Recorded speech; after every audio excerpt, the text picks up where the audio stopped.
Olá! Para quem está na jornada de se preparar para concursos na área da educação, já sabe, existem alguns nomes que são simplesmente obrigatórios, e é sobre eles que a gente vai conversar. Vamos mergulhar fundo nos pensadores que não só criaram a pedagogia como a gente conhece hoje, mas que são figurinhas carimbadas em qualquer prova. Essa aqui é a pergunta de R$ 1 milhão. Não é verdade? É a dúvida que guia os estudos de muita gente. E a boa notícia é que, ao final da nossa análise, essa pergunta vai estar muito bem respondida, com foco total no que realmente importa para a aprovação.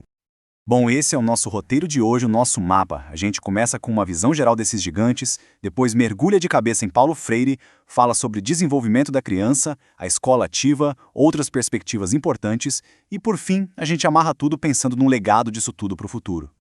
Então, vamos começar pelo começo. Por que essa obsessão toda com esses autores? É simples. Entender o que eles pensaram não é só para ganhar ponto em erudição.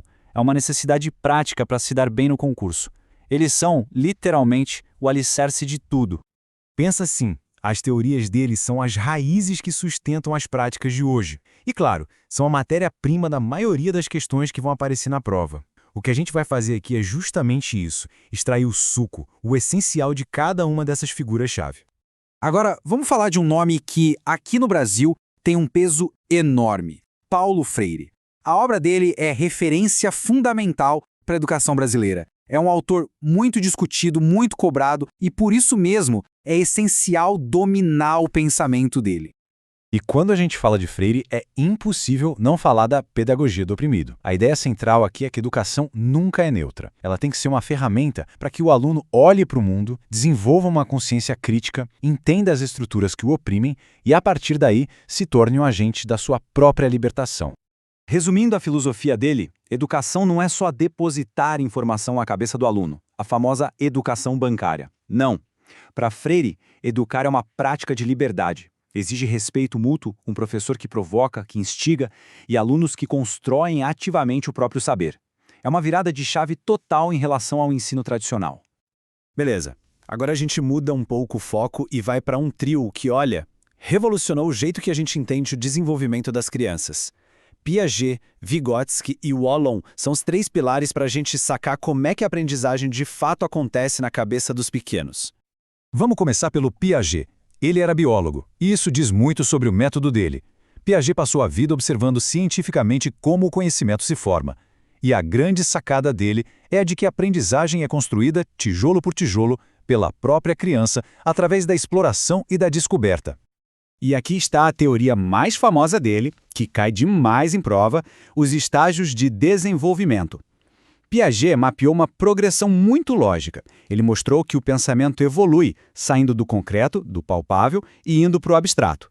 Cada fase tem seu tempo, suas regras, não adianta querer pular etapas.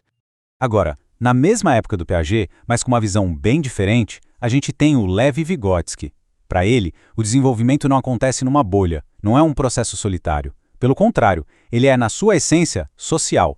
Ele acontece na interação com os outros, com a cultura e, principalmente, através da linguagem. Isso nos leva a um conceito central de Vygotsky, a zona de desenvolvimento proximal, a famosa ZDP.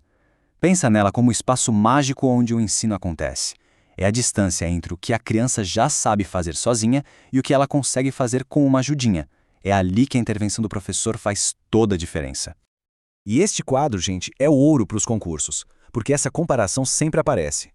De um lado, Piaget diz que o desenvolvimento biológico vem primeiro, e depois a aprendizagem. Do outro, Vygotsky inverte essa lógica. É a aprendizagem, na interação social, que puxa o desenvolvimento para frente. Um é interacionista, o outro sócio-interacionista. Grave isso. Para fechar o trio, temos Henri Wallon. A visão dele era mais holística. Ele defendia a ideia de pessoa completa. Ou seja, não dá para a gente separar o que a criança pensa, do que ela sente e do que ela faz. Cognitivo, afetivo e motor estão sempre juntos. Para Wallon, o desenvolvimento é cheio de conflitos, de crises, e alterna entre fases mais voltadas para a emoção e outras mais para o intelecto. Ok. A partir dessas ideias sobre como a criança se desenvolve, surgiram várias propostas de como a escola deveria ser. Agora a gente vai focar nos pensadores da escola ativa, ou escola nova. A premissa deles? Uma educação baseada na experiência, na prática, com o aluno como protagonista. E essa frase do John Dewey resume perfeitamente a filosofia deles. A escola não é um lugar para a gente preparar a criança para um futuro distante, não. A própria experiência de aprender tem que ser viva, real, tem que fazer sentido aqui e agora. A educação é a vida acontecendo.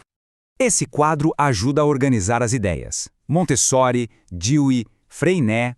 Apesar de cada um ter suas particularidades, percebe o fio condutor? Para todos eles, o aprendizado é ativo. Montessori foca na autonomia da criança em um ambiente todo preparado para ela. Dewey, no aprender fazendo, na experiência prática. E Freinet, no trabalho cooperativo ligado à vida real da comunidade. Certo. Além desses grandes blocos de pensamento, existem outras lentes que também são essenciais e que ampliam a nossa visão. Vamos passar agora por 3 pensadores que trazem perspectivas bem diferentes sobre inteligência, conhecimento e cultura. Howard Gardner chegou e causou uma verdadeira revolução. Ele simplesmente implodiu aquela noção tradicional de QI, de que existe uma única inteligência que dá para medir. Ele disse, não, para aí. Na verdade, não existe uma inteligência, existem várias. E aqui estão elas.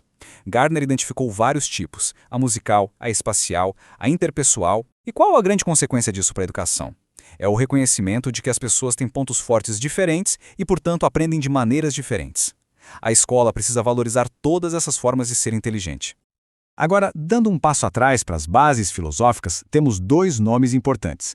Primeiro, John Locke, o pai do empirismo. Para ele, a nossa mente nasce como uma tábula rasa, uma folha em branco, e todo o conhecimento vem da experiência. Depois, uma visão bem mais crítica, com Antônio Gramsci. Ele analisou como a escola pode ser um aparelho que transmite a cultura dominante, o que ele chamou de hegemonia, e assim acaba reforçando as estruturas de poder da sociedade. Muito bem, chegamos na nossa reta final. Depois de passar por todos esses gigantes, a grande questão é: como é que essas ideias, algumas com mais de um século de idade, ainda conversam com a sala de aula de hoje em dia?